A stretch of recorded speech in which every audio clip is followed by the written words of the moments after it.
우부교의 상훈다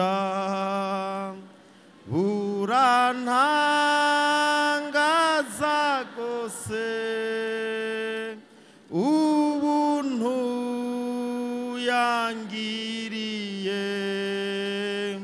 닙고 우비맹예샤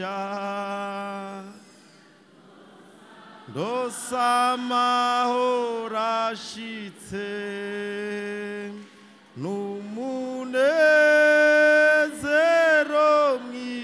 누무네제로미신 누아예 순다비지 나웨녜네 누안제 할렐루야. duhane mwiriwe mwese mu izina rya Yesu Kristo umwami wacu. Turanezerewe kuri uno mugoroba muri iyi mpera y'umwaka kubona Imana itugirira ubuntu bungana gutya ikatwiyumvirako kugira ngo dusangire ijambo ry'Imana n'ishengero ry'Imana muri izi mpera z'umwaka. Imana ishimwe. Mbega turanezerewe. Twagomba tuduze ibiganza gutya dushimire abavyeyi bacu, tubashimire cyane kuri umunsi mukuru batugiriye. Imana igire gute? Imana ibahezagire bavyeyi. Nanje ndashimiye Imana, namaze kubivuga, kandi ubugira kabiri ndashimiye abavyeyi bacu batwiyumviriyeko bakaduha aka kanya kugira ngo dusangire ijambo ry'Imana.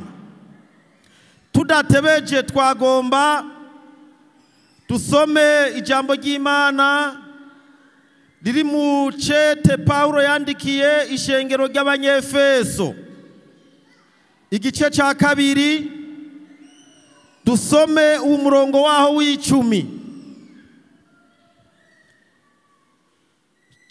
Chete Paulo yandikiye ishengero ry'Abanyefeso igice ca kabiri umurongo w'icumi. Havuga ngo kuko turi biremwa vyayo twaremewe muri Kristo Yesu ngo dukore ibikorwa vyiza ivy'Imana yateguye kera ngo tubigenderemwo. Naya majambo y'Imana. Twamaze kumva ibitari bike mu ndirimbo, kandi amajambo atari make ndazi ko umuntu wese yafashijwe. Ariko muri iri jambo ry'Imana tubonye Paulo yandikiye iri shengero ryo muri Efeso, aryandikira ari mu gasho afunzwe, kandi iki gihe yarafunzwe ahogwa kuvuga ubutumwa bwiza. Iri shengero ryo muri Efeso Paulo amaze guhamagarwa n'Imana yashize ikirindiro ciwe aho bita muri Antiokia. Niho yamahaguruka avuyeho agiye kuvuga ubutumwa, ishengero rimaze kumusengera rigasenga Imana, maze Imana ikamuha uburenganzira agahaguruka akagenda akavuga ubutumwa. Muri uku kugenda avuga ubutumwa niho yagiye ashinga amashengero. Arayo yashinze muri iki gisagara aha bita muri Aziya ntoyi, arayo yashinze mu gice cy'Iburaya, yose yashinga muri izi ngendo yagenda agiye kuvuga ubutumwa bwiza. Imana ishimwe. Mu rugendo rw'erero rugira gatatu yagize, amaze gushinga iri shengero yasanzeyo abantu bumvise ijambo ry'Imana, yasanzeyo abantu bari bameze kumenya ubutumwa bwiza, ariko asanga bariko barasenga Imana. Mugabo bajije Imana basenga, asanga basenga Imana itazwi. Imana idufashe. Acaronka rero aho yinjirira ababwira ubutumwa bwiza. Amaze kubaza abantu ko babatijwe muri mwema igihe bizera, baramubwira bati ivyo bintu ntavyo tuzi, nta n'ivyo twigeze tumenya. Bibiliya ivuga ngo amaze kubasengera abarambika kw'ibiganza, bose baca buzura mpwemu yera. Imana yacu nishimwe. Aha rero ari mu gasho afunzwe, arabandikira arababwira ati yemwe banyefeso, hari ikintu mugomba kumenya. Ubwa mbere ikintu mukwiye kumenya ni cyatumye mubaho. Kugira ngo mubeho si igihamana cyabayeho. Kugira ngo Imana ibareme ibashireho si ibintu yakoze ari ukwizagira. Ubwa mbere Imana yari ibafitiye umugambi. Imana yacu nishimwe. Bwira mugenza uti Imana iragufitiye umugambi. Imana iragufitiye umugambi. Mubwire mama Biruti Imana iragufitiye umugambi. Reka kubishiramwe inzigo. Imana irabafitiye umugambi. Sifa kwa Mungu. Ntabwo yihenze. Ku murongo w'10 twasomye ngo kuko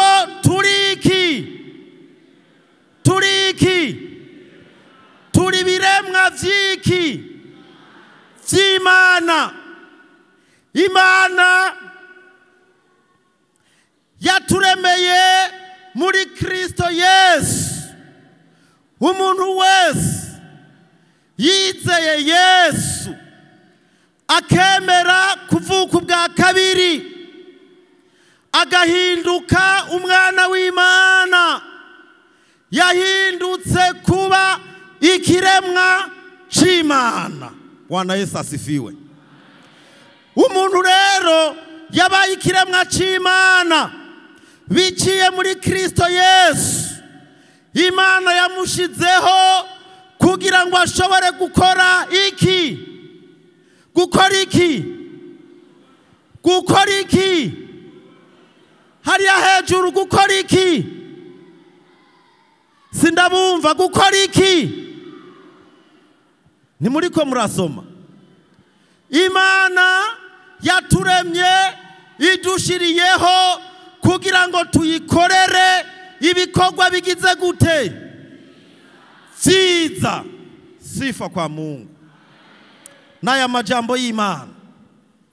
Twebwe turi biremwa vy'Imana. Imana yonyene niyo yaturemye. Iravyiyumvira kera cyane muri Kristo Yesu. Kera cyane isi itarabaho, kera cyane utaravuka, Imana yari kuzi. Imana yari izi izina ryawe. Imana yari igufitiye umugambi. Imana yari izi cyatumye kurema. Niko yabwiye Yeremiya, iramubwira ngo yewe Yeremiya, ntarakubumbira mu nda ya nyoko nari ndakuzi. Sifa kwa Mungu. Imana irakuzi kandi kuzi kuva kera isi itarabaho, kandi yakuremye ikuremeye kugira ngo uyikorere ibikorwa vyiza. Naho woba warize amashure menshi, naho woba ufise amafaranga menshi, naho woba uri umuntu munini cyane, naho woba uri nyarucari, naho woba ukuri kose, Imana yagushizeho, yakuremye kugira ngo uyikorere ibikorwa vyiza. Haleluya. Ibikorwa vyiza ni vyinshi, ni vyinshi. Mugabo nagerageje kwiyumvira, ndavyegeranya, ndabishira mu imigwi itatu. Imigwi itatu mikuru mikuru. Iyo migwi itatu, umugwi wa mbere, mu bikorwa vy'Imana igomba ko tuyikorera vyiza, hariho ibigira 10 n'amashikanwa. Ivyo ni vya mbere. Ibigira kabiri, hari ibikorwa vyo gushira hejuru izina ry'Imana. Ugakora igikorwa kugira ngo izina ry'Imana rishigwe hejuru. Sifa kwa Mungu. Ubugira gatatu ni ibikorwa vy'ubuntu. Imana ishimwe. Usomye rero mu gitabo ca Maraki igice ca 3, urabona ingene Imana iburanira ibikorwa vyayo. Urabona ingene Imana yo nyene yahagaze iravugira ibikorwa vyayo.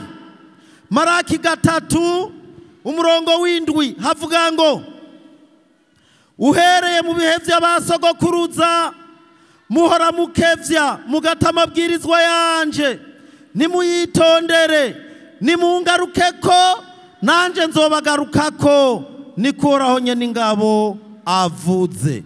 Yamara muvuga muti twogaruka mu buryoki, mbega umuntu yogunga Imana, ariko mwebwe mwarangunze.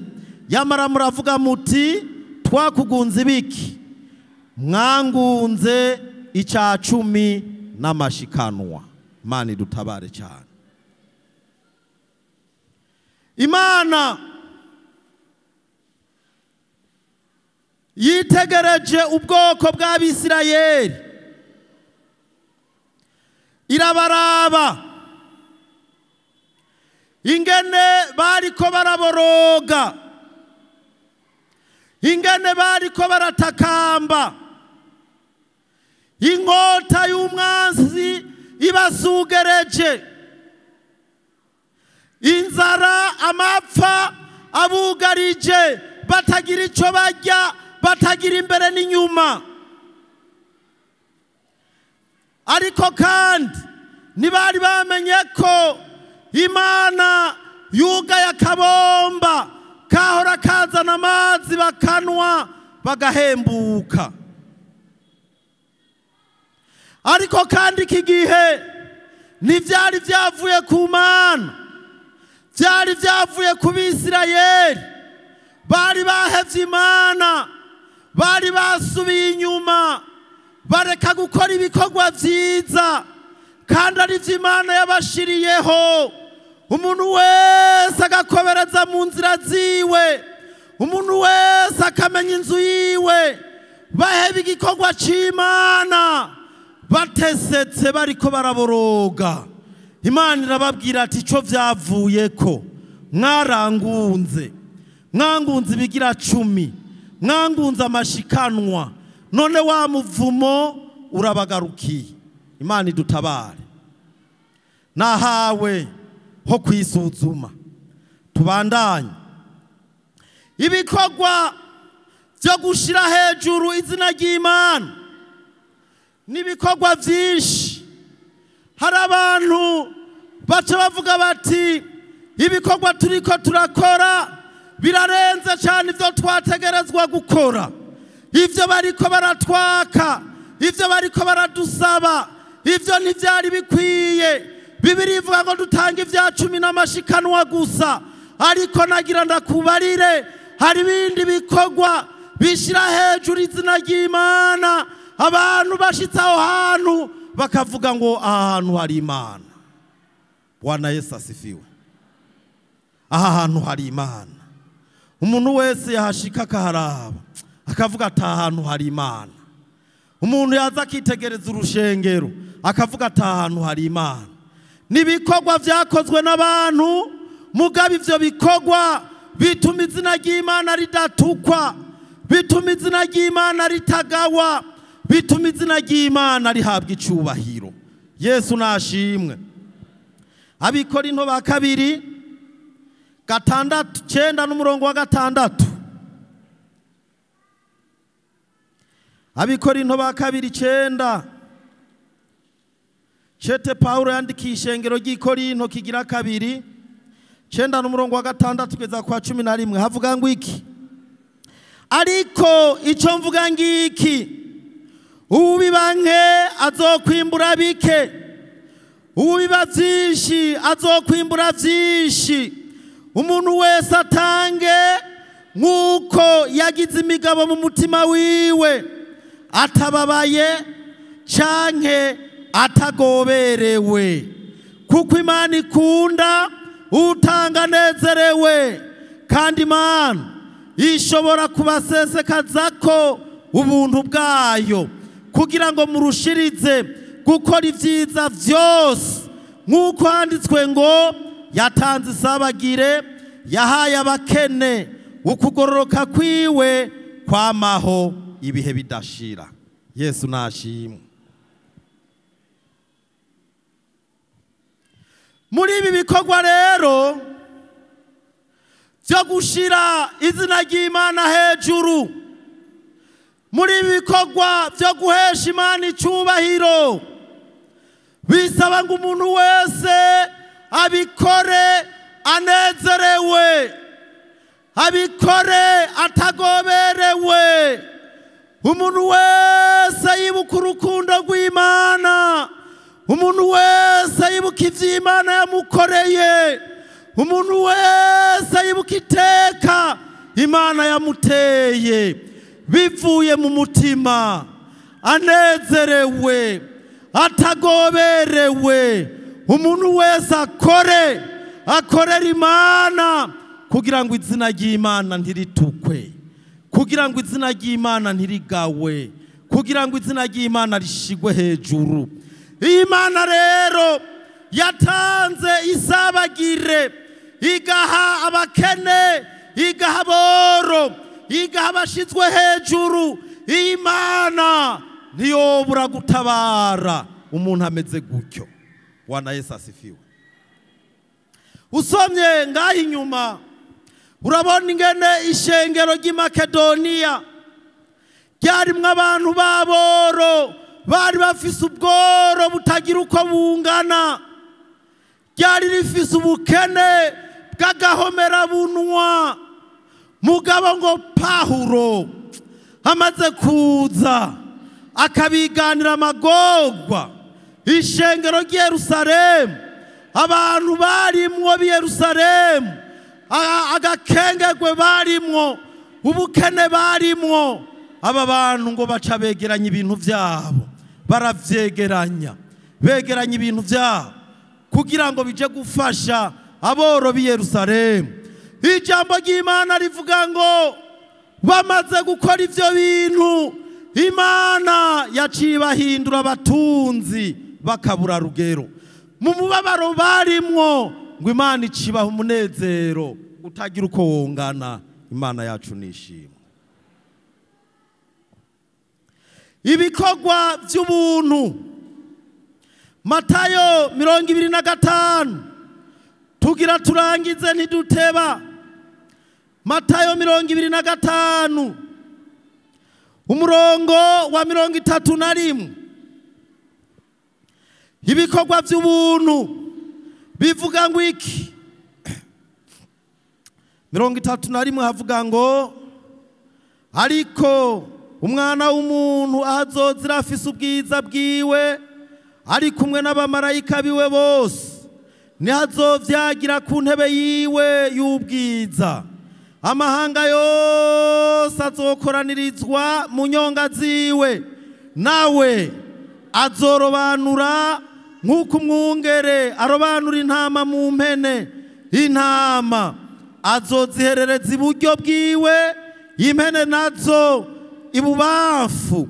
Maze umwami azobwira abari iburyo bwiwe ati nimuze abo data yahezagiye muragwe ubwami mwateguriwe uhereye kera ku kuremwa kw'isi. Nari nshonje murangaburira, nari mfise inyota mu miconwa, nari ngenzi mu mpindaro, nagenda gusa muranyambika, nari ngwaye muza kundaba ukomeze, nari mwibohero muza kundaba. Maze abagororotsi bazomubaza bati mwami twakubonye ryari ushonje turakugaburira, cyangwa ufise inyota tuguha icunwa, twakubonye ryari uri ingenzi tuguha indaro, cyangwa ugenda gusa turakwambika, twakubonye ryari ugwaye tuza, canke uri mwibohero tuza kukuraba.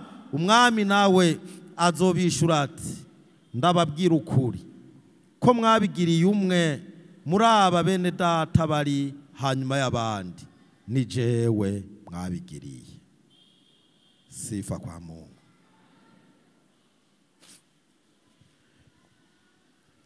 Imana yaturemye kera cyane, ituremera muri Kristo Yesu kugira ngo tuyikorere ibikorwa vyiza, kandi ibi bikorwa vyiza nitwaheza kubikora, nitwarangiza ibi bikorwa, ni umuntu wese yarangiza ibikorwa Yesu azomuhamagara mubwire ngo ngwino nuze mu bwami bwa data, waragize neza, nari ngwaye uraza kundaba, nagenda gusa uranyambika, nari ngenzi urampa indaro, nari mwibohero muraza kundaba.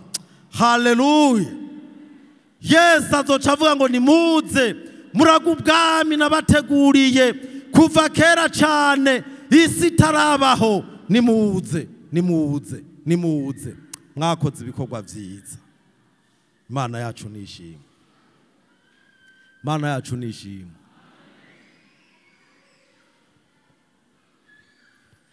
Abagororotsi bazomubaza bati twakubonye ryari, ivyo bintu tubariye twabikoze ryari, ko tutigeze tukubona, ko wowe tutigeze tukumva, twabona abantu gusa. Yesu azobishura ngo ko mwabikoreye uriya a, ko mwabikoreye n'uriya a, ko mwabikoreye n'uriya a, ni jewe mwabikoreye, namwe ngo muraga ubwami. Bwana Yesu asifiwe. Yesu nashimwe.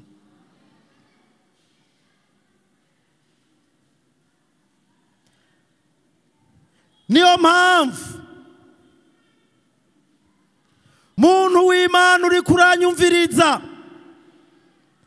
Imana ntiyagushizeho kugihamana, yaravyiyumviriye, yagushizeho kugira ngo uyikorere ibikorwa vyiza, kugira ngo ugende urama, kugira ngo ikwitegereje, ikubonemwo imbuto, ikubonemwo ivyamwa vyiza.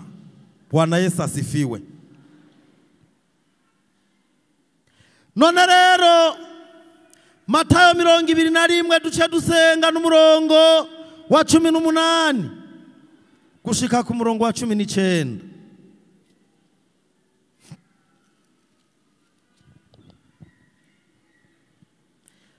Havuga ngo kare mu gitondo ariko arasubira mu gisagara, yumva arashonje,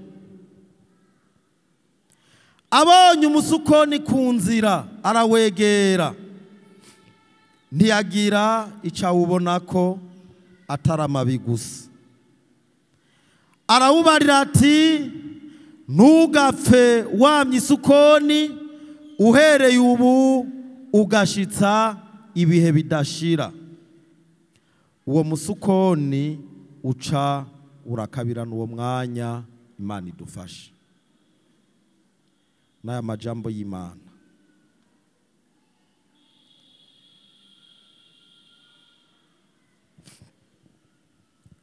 Yesu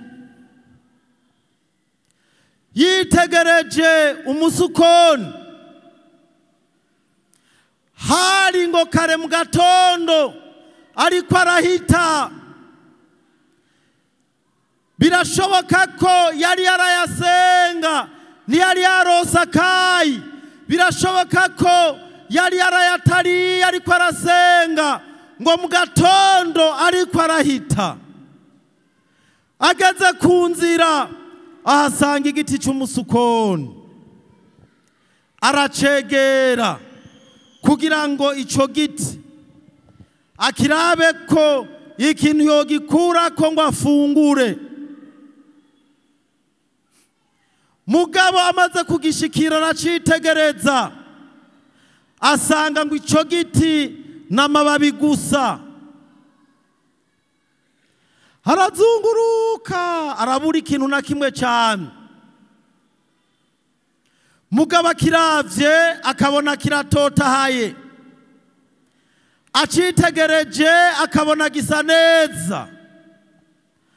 Mugabo arondeye ko ikintu yokura ko ngo yamurage, aritegereza arabura. Yesu ngo aca arakibwira ngo wagitiwe ntugapfe usubiye kwama. Muri ako kanya gica kirakabirana, muri ako kanya gica kiruma, muri ako kanya abantu bose baca baratangara, baravuga bati ca giti giciye cuma. Kubera ko Yesu abuze icagikurako gica kiruma. Ikibazo rero ni kimwe kuri uno mugoroba. None Yesu yozi wawe yogusanga niki? N'aya majambo y'Imana twuname dusenga Imana.